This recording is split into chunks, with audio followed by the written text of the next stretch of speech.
வணக்கம் நேயர்களே, நான் உங்கள் வாடாமல்லி. இன்றைக்கு ஒரு இன்றைய காலகட்டத்துக்கு தேவையான ஒரு தலைப்போட நான் இன்னைக்கு பேச போறேன். என்ன தேவையான தலைப்பு அப்படின்னா, இன்றைக்கு ஒரு ட்ரெண்டா இருக்கு எல்லா இடத்துலையும். பேரண்ட்ஸ் எல்லாம் சொல்லுவாங்க, இல்லை நான் என் குழந்தைக்கெல்லாம் அம்மா இல்லை, நான் ஃப்ரெண்டு.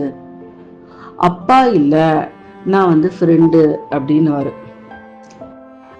எப்படி இந்த ஒரு வாதத்தை நம்ம ஏத்துக்க முடியும்? இந்த ஒரு எக்ஸ்பிளனேஷனை எப்படி நம்ம அக்செப்ட் பண்ண முடியும்? அப்பா அம்மா எப்படி ஃப்ரெண்ட் ஆக முடியும்? அப்பா அம்மா எப்பொழுதுமே எந்த குழந்தைக்குமே ஃப்ரெண்ட் ஆக முடியாது. பேரண்ட்ஸுக்கு நிறைய பேருக்கு நான் சொல்றது ஒத்துக்காம இருக்கலாம், உங்களுக்கு புரியாம இருக்கலாம், பிடிக்காம இருக்கலாம்.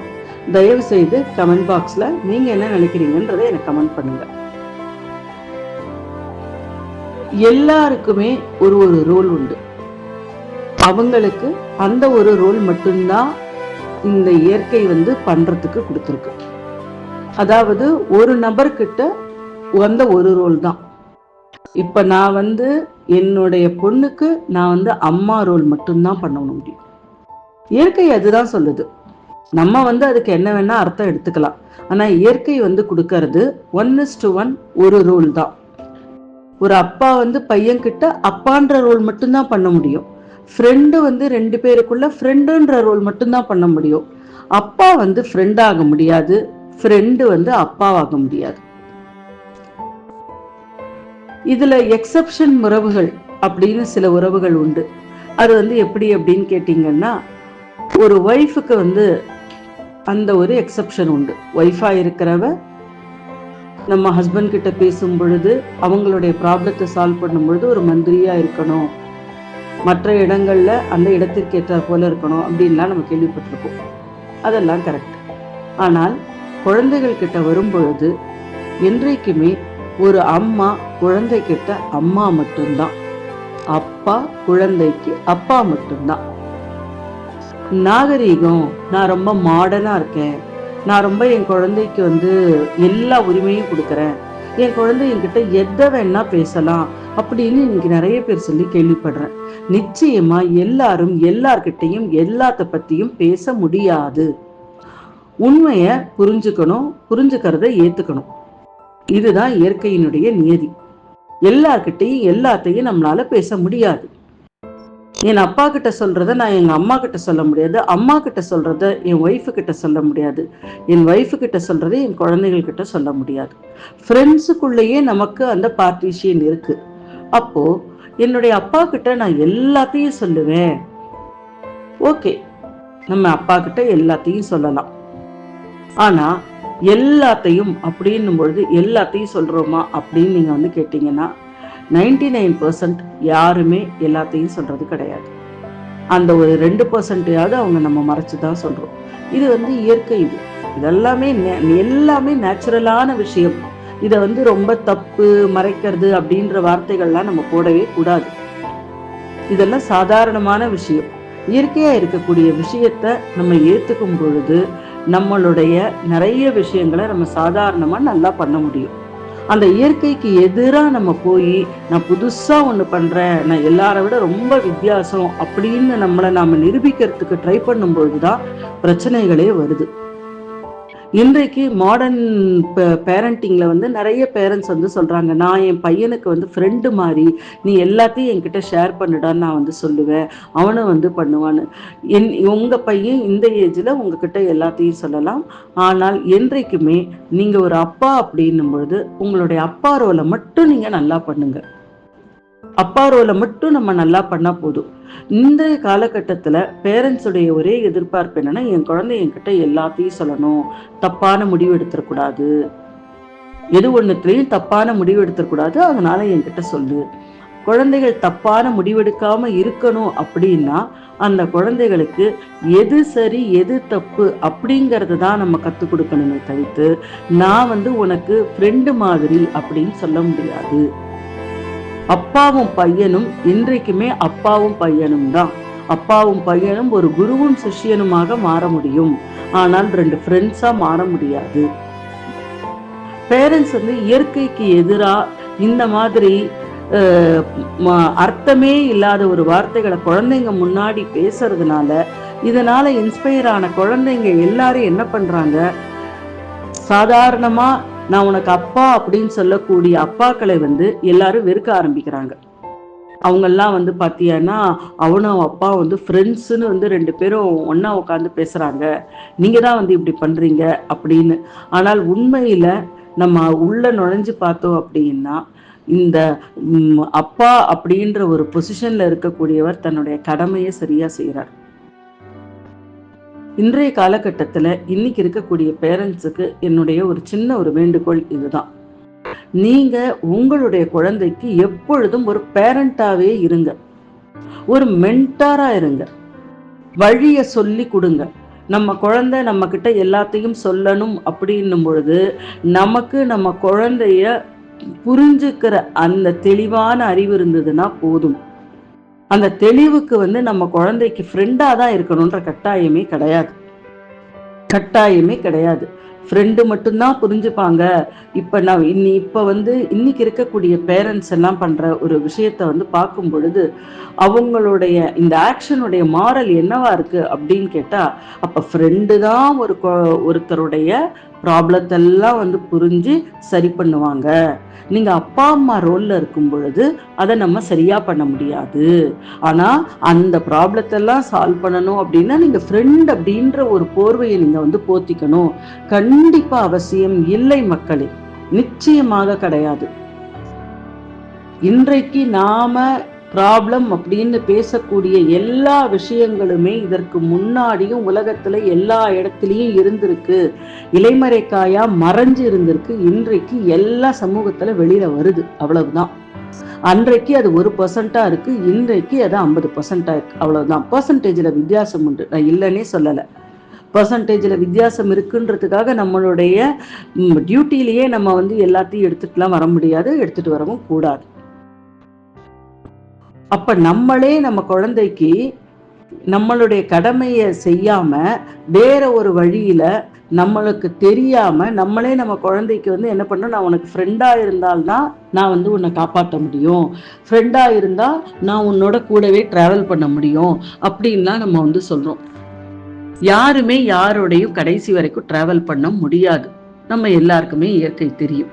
அப்படி இருக்கும் பொழுது இந்த ஃப்ரெண்டு தான், நீங்க நானும் ஒண்ணு, நீ என்கிட்ட எல்லாத்தையும் சொல்லலாம், இந்த மாதிரியான அர்த்தமே இல்லாத வார்த்தைகளை எல்லாம் குழந்தைகள் கிட்ட தயவு செய்து பேரண்ட்ஸ் நம்ம உபயோகப்படுத்த கூடாது.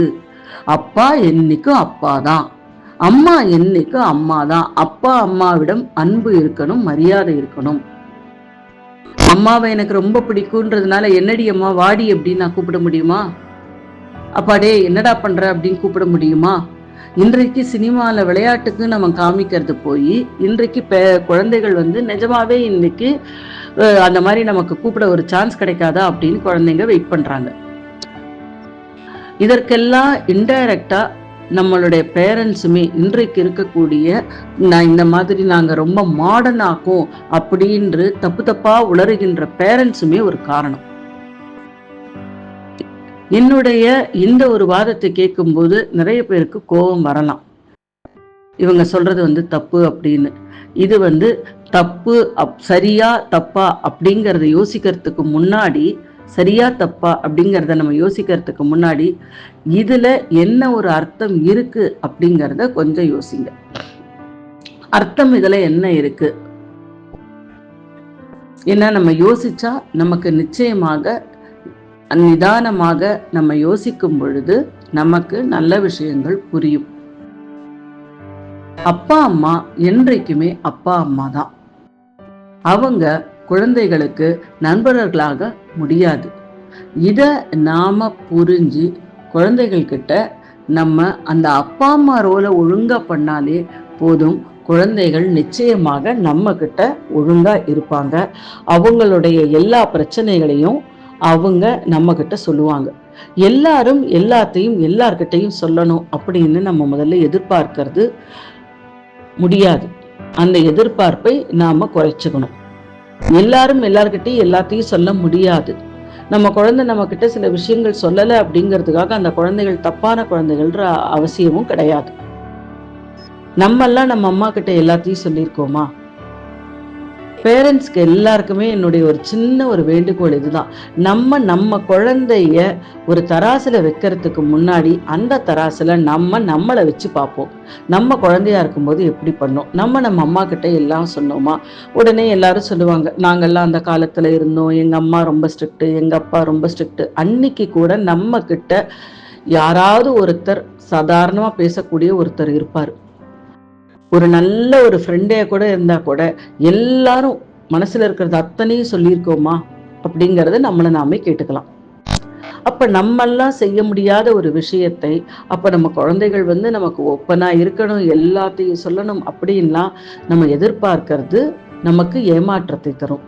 அப்ப குழந்தைகள்லாம் நம்ம கிட்ட சொல்லக்கூடாதா அப்படின்னு கேட்டீங்கன்னா, நம்ம குழந்தை நிச்சயமாக நம்ம கிட்ட சொல்லணும். மனசுல ஒரு வலி வரும் பொழுது நிச்சயமா எனக்கு எங்க அம்மா இருக்காங்க, இல்லை எனக்கு எங்க அப்பா இருக்காங்கன்ற நம்பிக்கை குழந்தைக்கு வரணும். அப்படின்னா நாம அதை புரிஞ்சுக்கிட்டா போதும். நம்மளுடைய புரிதல் தான் நம்ம அந்த குழந்தைகளுக்கு கொடுக்கிற பெரிய ஒரு பலம். நம்ம அந்த குழந்தைகளை புரிஞ்சுட்டு இருக்கோன்றத அந்த குழந்தைகளுக்கு புரிய வைங்க, வெளியில காண்பீங்க. நான் உன்னை புரிஞ்சிட்டு இருக்கேன்றத முக்கியமான கட்டத்துல விட்டு கொடுக்காம அந்த குழந்தைகள் கிட்ட நீங்க புரிய வைங்க. நம்ம வெளியில புரிய வைக்கும் போது அந்த குழந்தை நம்பும்.